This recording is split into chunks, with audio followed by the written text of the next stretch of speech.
सो One Piece chapter number 1152 के translation आ चुके हैं। और भाई जो ये चैप्टर है इसके अंदर के जो 8 हमारे को दिखाया गया है, मतलब जो चैप्टर के पैनल है वो कुछ ज्यादा ही क्रेजी है। हर बार जो चैप्टर आता है वो भी तगड़ा होता है, बट इस बार भाई मजा आ गया पढ़ के। हमारे को एल्बाफ की पूरी स्टोरी पता लगने वाली है और लोकी बिल्कुल इनोसेंट साथ के साथ अगर किसी चैप्टर के अंदर शैंक्स है साथ में गबान है तो चैप्टर तुम्हें पता है बहुत ही ज्यादा इंटरेस्टिंग होने वाला है। और ये चैप्टर इंटरेस्टिंग है तो इस वाले चैप्टर को मैं तुम्हें A to Z समझाऊंगा। बट उससे पहले अगर किसी ने चैनल को सब्सक्राइब नहीं किया तो भाई एक सब्सक्राइब का बटन दबा लो, वो तुम्हारे लिए बिल्कुल फ्री है। और 50,000 करवा दो यार जल्दी से। तो चैप्टर नंबर 1152 का नाम होने वाला है एन ऑफुल डे। और हमारे को बताया जाएगा कि उस दिन पे क्या हुआ जब एल्बाफ के अंदर एक बहुत ही खतरनाक दिन क्या दिन था, मैं तुम्हें A to Z समझाऊंगा। तो चलो चलते हैं अपनी कवर स्टोरी की तरफ, जहां पे यामाटो कावामात्सु को एक हेड दे रही है जो कि ओटामा ने बनाई थी। तो हाँ, यहाँ पे जो डिलीवरी और पार्सल का जो भी काम था जो यामाटो ने लिया था वो उसने पूरा कर दिया है। और हमारे को यही दिखाया जा रहा है भाई वानो के अंदर से कुछ ना कुछ इन्फॉर्मेशन तो पक्का मिलेगी। अगर इसके बाद भी नहीं मिली इतना सब होने के बाद तो फिर क्या फायदा था यार इस कवर स्टोरी का। खैर चलते हैं अपने मेन चैप्टर की तरफ। चैप्टर की स्टार्टिंग वहीं से होती है जहां पे पिछले चैप्टर का एंड हुआ था। हम लोग अंडरवर्ल्ड के अंदर थे और हम लोग ने एक बहुत ही तगड़ी हाकी को सेंस किया जो कि ईमू की थी। और सन वर्ल्ड के अंदर क्या हो रहा है ये देखने के लिए यहाँ से सारे के सारे भागने वाले थे वहां पे। और यहाँ पे इसी चीज की जल्दी हो रही है, सारे के सारे प्रिपेयर कर रहे हैं यहाँ से निकलने की। और यहाँ पे ये लोग जर्ड को बोल रहे हैं कि जो भी बचा कुछ सामान है वो सब तू देख लियो क्योंकि हम फटाफट भाग रहे हैं यहाँ से। तो यहाँ पे हजरुद्दीन के क्रू के मेंबर सारे के सारे फटाफट काम कर रहे हैं। रोड यहाँ पे बोल रहा होता है कि भाई जो भी मेरा कुछ बचा कुछ है सब जर्ड तेरा। और यहाँ पे स्टानसिन वगैरह और सारे के सारे गोल्डबर्ग वगैरह तैयारी कर रहे हैं, बोल रहे हैं हजरुद्दीन को भाई चल यार फटाफट। भाई यहाँ पे चॉपर जो कि गबान के साथ लेटा हुआ है डैमेज, चॉपर बोलता है यार लूफी ऐसा कर तू निकल यार, मैं ना गबान के साथ ही रहता हूँ क्योंकि इसके जो वाउंड है वो बहुत ही ज्यादा गहरे हो चुके हैं तो मेरे को इसका ध्यान रखना पड़ेगा वरना ये बुढ़ा टपक लेगा। लूफी बोलता है ठीक है भाई मैं सारा का सारा काम तेरे पे छोड़ता हूँ, चल मैं चल रहा हूँ यहाँ से। बट गबान लूफी को रोकता है और बोलता है स्ट्रॉ हैट लूफी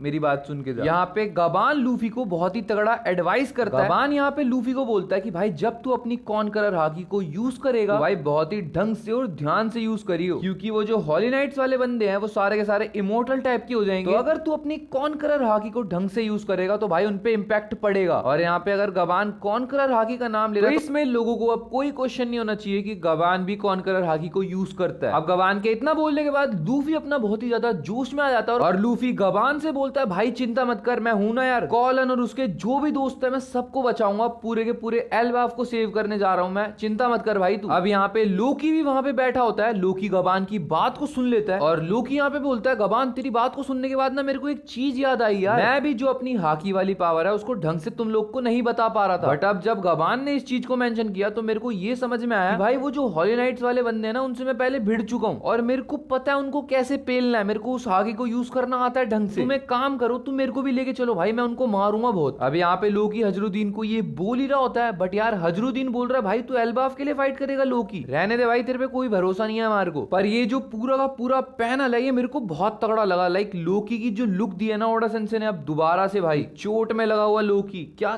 तगड़े लग रहे हैं भाई सारे के सारे। अब यहाँ पे हजरुद्दीन बोलता है तेरे को सही में लगता है क्या लोकी मैं तेरे को लेके जाऊंगा अपने साथ, भाई सपनों में मत रह। यहाँ पे गबान एक चीज को मेंशन करता है और लूफी को बोलता है भाई एक बंदा ना और है तेरे ग्रुप के अंदर जो कि कॉन्करर हाकी को यूज कर सकता है। तो यहाँ पे सांजी एकदम से भागता हुआ आ रहा होता है और बोलता है अच्छा मैं ही हूँ क्या वो बंदा। सांजी मन मन में सोच रहा होता है जिस तरीके से चीजें चल रही थी मेरे को लग ही रहा था यार ये जोरो और जिन पे मेरी जगह छीनने की कोशिश कर रहे हैं, बट अब मेरे पास कॉन्करर हाकी है पेलूंगा सालों को। बट यहाँ पे गबान जोरो को बोलता है स्वॉर्ड्समैन मेरी बात को सुन, मेरे को ऐसा लग रहा है तेरी बॉडी के अंदर वो दम है तो हाँ मेरे को लग रहा है तेरे पास कॉन्करर हाकी है। यहाँ पे जोरो बोलता है कॉन्करर हाकी है मेरे पास, क्या बात कर रहे हो यार तुम। और लूफी यहाँ पे बिल्कुल शॉक्ड और पागलों जैसा रिएक्शन देता है भाई तेरी बॉडी के अंदर से धीरे धीरे कॉन्करर हाकी निकल रही है, तेरे को समझ नहीं आ रहा क्या। यहाँ पे गबान कुछ ज्यादा ही गुस्से में आ जाता है और वो जोरो के ऊपर चिल्लाते हुए बोलता है इतनी घटिया बात है ये, हाकी एक बहुत ही ज्यादा तगड़ी पावर है, एक ऐसी पावर जो तुम्हें ढंग से समझ में आनी चाहिए और तुम्हारे कंट्रोल में होनी चाहिए। भाई तू थोड़ा सा चोमू है क्या जोरो, तेरा जो कैप्टन है वो 4 एम्परर्स में से एक है, तुम लोग बहुत ही आगे पहुंच चुके हो वन पीस की रेस में, तेरे को यही नहीं पता अभी तक हाकी कैसे कंट्रोल करते हैं। भाई क्या कर रहा है तू अपने कैप्टन की बैक है भाई, ऐसे करेगा काम तू। और जोरो यहाँ पे बोलता है माय बैड, बट यार ये चीज हमारे को बहुत ही तगड़ी बता दी गई है कि भाई जोरो के पास कॉन्करर हाकी तो है बट उस बंदे को यही नहीं पता उसको कंट्रोल कैसे करते हैं, उसकी बॉडी में से धीरे धीरे करके निकलती जा रही है हाकी। इन लोग को हाकी का थोड़ा सा लेक्चर चाहिए अभी। यार मैं एक बात सोच रहा हूँ जो जॉय बॉय की हाकी थी जो ईमू की हाकी थी भाई, किस मॉन्स्ट्रस लेवल की हाकी है, और ये लोग तो अभी तक हाकी के बारे में ढंग से जानते तक नहीं है। अब यहाँ पे सांजी इस बात को सुन के गुस्से में आता है और बोलता है भाई मेरा तो बता बुड्ढे, मेरा क्या सीन है, मेरे को है हाकी नहीं है मेरे पास, हमारे को इस चीज का आंसर नहीं बताया जाता सांजी वाली। बट सीधा फाइट आ जाती है हजरुद्दीन वर्सेस लोकी पे, जहाँ पे लोकी पागलों की तरह चिल्ला के बोलता है कि भाई हजरुद्दीन तू थोड़ा सा पागल है क्या, बाहर के बंदे ये लोग आके हमारे देश के लिए फाइट कर रहे हैं और तू कह रहा है मैं यहाँ पे बैठा रहूं तुम लोग को देखता रहूं, भाई पागल है क्या, मेरे को भी तो बचाने दे अपने होमलैंड को, प्लीज भाई हजरुद्दीन मेरे को यूज कर, तू क्या कर रहा है यार। बट यहाँ पे हजरुद्दीन बहुत ही तेज चिल्ला के बोलता है गुस्से में आके, हम कैसे मान ले कि भाई तू वर्ल्ड गवर्नमेंट का साथ नहीं देगा, अगर तू उनके पाले में चला गया फिर 12 बाफ को बहुत ही आसानी से कमर पे चक्कू मार सकता है, हम लोग तेरे पे भरोसा नहीं कर सकते। और यहाँ पे हजरुद्दीन चिल्ला के और गुस्से में आके बोलता है कि भाई तूने उस दिन भी, तेरे को याद है तूने क्या किया था, उस दिन के बाद तू कैसे एक्सपेक्ट कर सकता है कि हम लोग तेरे से अच्छा सोचेंगे, हम लोग तेरे पे कैसे भरोसा करेंगे, मतलब ही नहीं बनता भाई। यहाँ पे जो हजरुद्दीन के क्रू के मेंबर है वो सारे के सारे बोल रहे हैं कि भाई फटाफटा समझ बात को, ऊपर जिन लोग को दिक्कत हो रही है उनका आंकड़ा बढ़ता जा रहा है, भाई फटाफट चल यार, यहाँ पे लड़ाई झगड़े करने का टाइम नहीं है हमारे पास। और यहाँ पे लूफी चिल्ला के बोलता है लोकी तू मेरी बात सुन, और लूफी यहाँ पे लोकी के आगे खड़ा हो जाता है और बोलता है सुन बे, मेरा क्रू ज्वाइन कर ले, उसके बाद हजरुद्दीन भी तेरे को कुछ नहीं बोल पाएगा, क्योंकि मैं तेरे को फ्री करूंगा, तू मेरे क्रू का मेंबर है और यहाँ पे कोई कुछ नहीं बोल पाएगा, तेरे को बचाना मेरा हक बन जाएगा भाई फिर। बट यहाँ पे जोरो चिल्ला के लूफी को बोलता है थोड़ी तो अपनी बुद्धि लगा ले, इसको कहाँ पे फिट करेगा भाई अपनी शिप के अंदर, लूफी तू पागल हो चुका है, मान ले मेरी बात को। और यहाँ पे सांजी गुस्से में आके बोल रहा होता है भाई खाना कौन बनाएगा इसके लिए, तू कम है क्या हमारे लिए, तू इतना ठूसता है, अगर इसको ले गए भाई ये तो तेरे से भी ज्यादा ठूसेगा, एक ही बहुत था भाई, दो नहीं चाहिए हमारे को। यहाँ पे लूफी बोलता है मेरे को ऐसा लग रहा है सिंपल सी बात है एल्बाफ वालों को इसकी जरूरत नहीं है यार, और साइड की बात तो ये है कि मेरे को इससे कोई दिक्कत नहीं है, मैं इसको अपनी शिप के अंदर लेके जाऊंगा, और अगर ये ज्यादा भसड़ वगैरह करेगा इसे मारूंगा फिर भाई, और कुछ नहीं है, ये पिटेगा मेरे से। और यहाँ पे लोकी चिल्ला के बोलता है छोटे छछुंदर पागल हो चुका है क्या बोल रहा है तू, तेरे अंडर काम करूंगा मैं, चल निकल, मैं नहीं कर रहा। हजरुद्दीन लोकी को बोल रहा होता है भाई तू क्या करना चाह रहा है, मेरे को तो कुछ समझ में नहीं आ रहा लूफी। लूफी यहाँ पे बोलता है भाई मेरे को बस ये देखना है ये लड़ता कैसे है, ये फाइट करेगा ना, देखने में मजा आ जाएगा। अब यहाँ पे हजरुद्दीन के क्रू के मेंबर चिल्ला रहे होते हैं भाई जल्दी कर यार, चलना भी तो है ऊपर। बट यहाँ पे हजरुद्दीन बोलता है तुम रुको मैं आ रहा हूँ। यहाँ पे हजरुद्दीन लूफी को उठा के भाग रहा होता है और लूफी को बोलता है सॉरी यार लूफी, लोकी को मैं नहीं खुलवाने दे सकता तेरे को, क्योंकि वो एल्बाफ के लिए बहुत ही तगड़ा क्रिमिनल है और मैं क्रिमिनल को तेरे हाथ में खुला तो नहीं छोड़ सकता यार, सॉरी भाई। बट यहाँ पे एकदम से गबान गिरा हुआ होता है, वो बोलता है हजरुद्दीन लोकी को खोल दे। अब यहाँ पे किसी को कुछ समझ में नहीं आ रहा, यहाँ पे हजरुद्दीन चिल्ला के बोलता है यार यासन आप क्या बात कर रहे हो, उसने 13 गार्ड्स को मारा था, यहाँ पे उसने जारुल के सर के अंदर तलवार डाल दी, वो भी मरने वाला था, उसने अपने फादर को खुद मारा, हमारे पूरे कंट्री का सबसे घटिया क्रिमिनल है, और आप कह रहे हो कि उसको छोड़ दो, इतना आसान थोड़ी है यार, क्या बोल रहे हो तुम लोग, समझ नहीं आ रहा कुछ भी। तो यहाँ पे गबान बोलता है मेरे को पता है कि भाई तेरी बात सारी की सारी सच है, बट उस दिन जो बहुत ही बुरा दिन था एल्बाफ के लिए,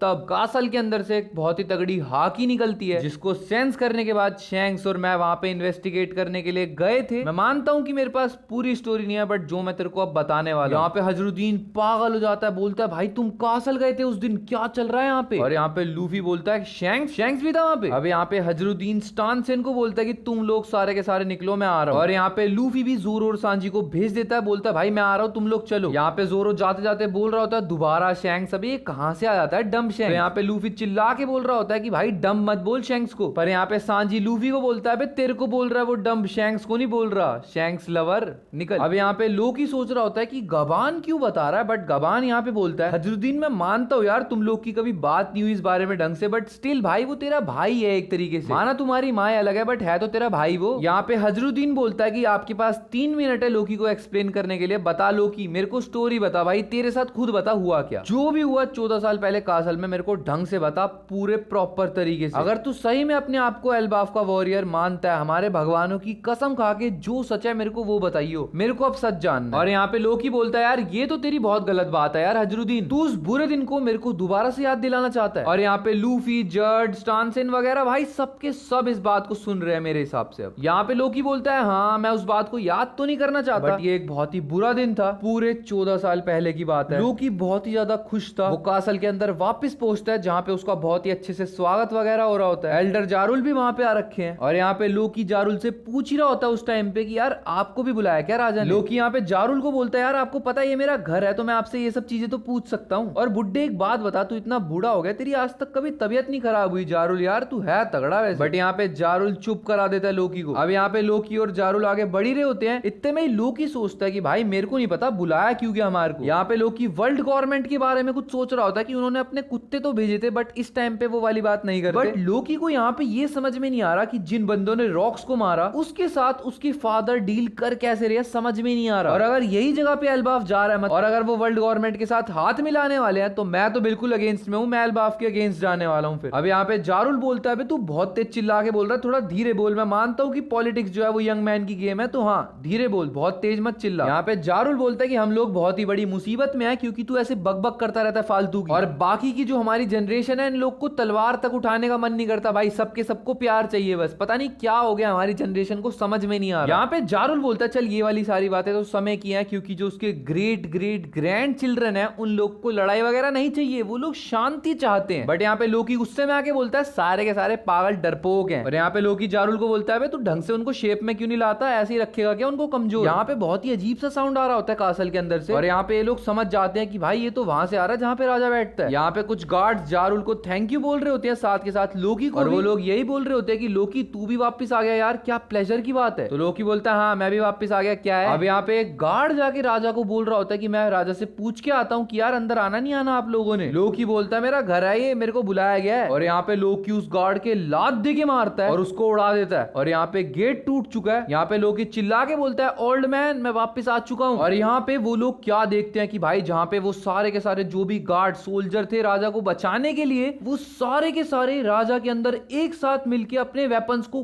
डाल रहे हैं भाई। वो जो तलवार है सबने आर पार कर दिया अपनी, और भाई किंग हराल्ड को ये लोग बहुत ही बुरे तरीके से खत्म कर रहे हैं। यहाँ पे जारुल इस सीन को देख के घबरा जाता है। लोकी बोलता है भाई तुम लोग ये कर क्या रहे हो। सबसे इंटरेस्टिंग चीज की भाई लोकी की आंखों में पट्टी है बट स्टिल वो देख सकता है। मेरे को ये वाले फैक्ट को समझना है यार, मेरे को ये चीज कभी समझ में नहीं आई। यहाँ पे हमारे को सीन दिखाया जाता है कि भाई ये तो राजा के घर की बात थी, बट यहाँ पे सन वर्ल्ड की तरफ सीन आता है जहाँ पे गबान का घर है, और बहुत ही तगड़े व्यू में हम देख रहे होते हैं कि भाई शैंक्स और गबान एक साथ नहाते हुए एंजॉय कर रहे हैं, ये लोग एक साथ बात ले रहे हैं। और यहाँ पे गबान बोलता है यार बहुत टाइम हो गया जब मैं तेरे साथ मिल के नहाया हूं, लाइक मेरे को लग रहा है 3-4 साल तो हो गए होंगे यार आराम से। यहाँ पे शैंक्स बोलता है अबे पागल भाई असलियत में आ थोड़ा, कैप्टन को मरे 10 साल हो चुके हैं, हम लोग 10 साल बाद नहा रहे हैं एक साथ। गबान बोलता है इतना टाइम हो गया यार, एक तरीके से ये तो फॉरएवर वाला हिसाब ही हो गया, मतलब हम बहुत ही टाइम बाद नहा रहे हैं यार एक साथ। बट यहाँ पे शैंक्स बोलता है हाँ यार लाइफ जो है वो कंप्लीटली चेंज हो चुकी है, और उस टाइम पे जबकि भी ये बात है 14 साल पुरानी बात है, शैंक्स के मुंह पे अभी भी स्कार है, ध्यान रखना इस बात। शैंक्स बोलता है लाइफ कंप्लीटली चेंज हो चुकी है, वो चाहता था बस कि भाई उसके भाई बगी के साथ वो एक बहुत ही तगड़ा सा केयर फ्री पायलट बन के रहेगा यार। बट एल्बाफ यहाँ पे बहुत सारी चीजें हैं जो शैंक्स को करनी है अभी भी। यहाँ पे गबान बोलता है अंडरस्टैंडेबल है यार, तू चाइल्ड ऑफ डेस्टिनी है भाई, तू किस्मत से हुआ। बट यहाँ पे गबान बोलता है चल आज ट्रिकी बातों को छोड़ते हैं, थोड़ा सीधे टॉपिक के ऊपर आते हैं। तेरे को याद है जब डोरियन ब्रोगी से मिले थे हम लोग लिटिल गार्डन के ऊपर। शैंक्स बोलता है ऑफ कोर्स यार मेरे को याद है, क्या बात कर रहे हो। बट इतने में यहाँ पे रिप्ले आ जाती है बीच में और बोलती है सही है ना पानी गर्म है। यहाँ पे शैंक्स एकदम से घबरा जाता है। शैंक्स बोलता है रिप्ले यार तूने तो मेरे को बिल्कुल डरा ही दिया था। बट यहाँ पे गबान वगैरह हंस रहा होता है। गबान बोलता है अरे हाँ यार पानी बिल्कुल बढ़िया है। तो यहाँ पे रिप्ले बोल रही होती है यार हाँ सही में यार ये जगह है बहुत बढ़िया। और हमारे को दिखाया जाता है कि ह्यूमन जायंट हाउस होल्ड कैसा होता है, मतलब जहाँ पे रिप्ले और गबान रहते हैं एक साथ। यहाँ पे रिप्ले बोलती है शैंक्स यार एक बात बता, तेरे पास कोई तगड़ी सी स्टोरी है गबान की पुराने टाइम। यहाँ पे शैंक्स बोलता है हाँ। शैंक्स खाते खाते बोल रहा होता है गबान के लिए एक बहुत ही तगड़ी स्टोरी मैं तुम लोग को बताता हूँ। हम जब भी किसी पोर्ट के ऊपर पहुंचते थे इस बंदे को वहां पे पता होता था कितनी लड़कियां। अब ये लड़कियां यहाँ पे लिखा तो नहीं हुआ, बट जो गबान की हरकत है मेरे हिसाब से इसी बारे में बात कर रहा था शैंक्स, और एकदम से गबान ने उसको रोक दिया, उसका गाल खींच के कि ओए सुन ब्रैट ये सब बातें मत बताइए, अगर तेरे को इस कंट्री में रहना तो अपना मुंह सील के रख। बट यहाँ पे गबान थोड़ी सीरियस बात की तरफ आता है, वो बोलता है तेरे को पता है शैंक्स हराल्ड कौन है। गबान यहाँ पे शैंक्स को बोलते हैं कि उसको एल्बाफ का राजा बोलते हैं, और यहाँ के जो लोग है वो उसको भगवान मानते हैं भाई, उसकी सारी बात मानते हैं। तो यहाँ पे शैंक्स बोलता है हाँ यार मेरे को याद है मैं उससे मिला था मैरी जुआ में। और भाई ये बहुत ही इंटरेस्टिंग पॉइंट आने वाला है। शैंक्स यहाँ पे बोलता है हम लोग ने हॉलीलैंड में बहुत ढंग से बात करी तो नहीं थी, बट अब जब हम दोनों एक ही कंट्री में हैं तो मैं उससे कुछ बात करना चाहता हूँ यार, और इससे पहले बहुत लेट हो जाए मेरे को उससे बात करनी ही पड़ेगी। यहाँ पे हम लोग को एकदम से दिखाया जाता है कि भाई कासल के अंदर से बहुत ही तगड़ी हाकी निकलती है, और तुम लोग इस बात को याद रखना ये लोकी को पता लगने के बाद की हाकी है, तो मेरे हिसाब से ये लोकी का किया धरा है सारा का सारा। और यहाँ पे हमारे को बताया जाता है कि एल्बाफ के सबसे प्रिय राजा को मार दिया गया है। हराल्ड ने अपनी लाइफ को खो दिया है। किसी को कुछ समझ में नहीं आ रहा कि क्या चल रहा है। यहाँ पे कोई बंदा तो इन सोल्जर्स को मारे जा रहा है और हम सबको पता है कि वो लोकी है। जारुल के सर तक में तलवार घुस चुकी है। यहाँ पे एकदम से ताला टूट जाता है किसी जगह का और ये हमारे को दिखाया जा रहा है एक मिस्ट्री बॉक्स जहाँ पे एल्बाफ का सबसे बढ़िया डेविल फ्रूट है जो कि पास डाउन किया जाता है। और यहाँ पे किसी को भी समझ में नहीं आ रहा कि भाई ये बंदा जो हमारे को मिस्टीरियस फिगर दिखाई जा रही है ये एल्बाफ के डेविल फ्रूट तक पहुंचा कैसे। यहाँ पे डेविल फ्रूट गायब हो चुका है। अब हमें ढंग से ये तो नहीं बताया गया कि भाई ये एल्बाफ का डेविल फ्रूट कहाँ गया, कब गया, बट हमारे को बस ये दिखाया गया कि डेविल फ्रूट गायब हो चुका है। फिर हमारे को फ्लैशबैक के बाद एक और दूसरा फ्लैशबैक स्टार्ट करके बताया जाता है और ये बात एक बहुत ही पुराने टाइम की है। जो पिछले वाला फ्लैशबैक था वो 14 साल पुराना था, ये वाला 109 साल पुराना है। और अगर उस टाइम पे तुम किसी से भी पूछोगे कि इस पूरे समुद्र के अंदर सबसे खतरनाक लोग कौन है, तो तुम लोग को कोई भी बता देगा कि भाई जायंट ग्रेट वॉरियर पायरेट यानी कि डोरी एंड ब्रोगी का जो एरा था उसके अंदर वो सबसे खतरनाक थे। और तुम ये लगा लो उस टाइम पे एल्बाफ के लिए, जिसको जायंट्स का लैंड बोला जाता है, वो शिप जिसमें डोरी एंड ब्रोगी आए थे वो उनके लिए भी बड़ी थी, जायंट्स के लिए भी। और सबके अंदर एल्बाफ को लेके खौफ रहता था कि भाई बहुत ही तगड़ी जगह है वो। यहाँ पे एक बंदा आता है और वो बोलता है मैंने सुना है तुम्हारे कासल के अंदर एक बहुत ही सुंदर रानी रहती है, तो यार मैं देख सकता हूँ क्या उसको। और यहाँ पे हमारे को बताया जाता है कि एल्बाफ की रेप्यूटेशन के अंदर उस रानी का बहुत बड़ा रोल है। यहाँ पे हमारे को किंग हराल्ड दिखाया जाता है जो कि बहुत ही ज्यादा जायंट है और उसके भाई हॉर्न्स वगैरह सब है इस टाइम पे। यहाँ पे वो एक जायंट की बहुत ही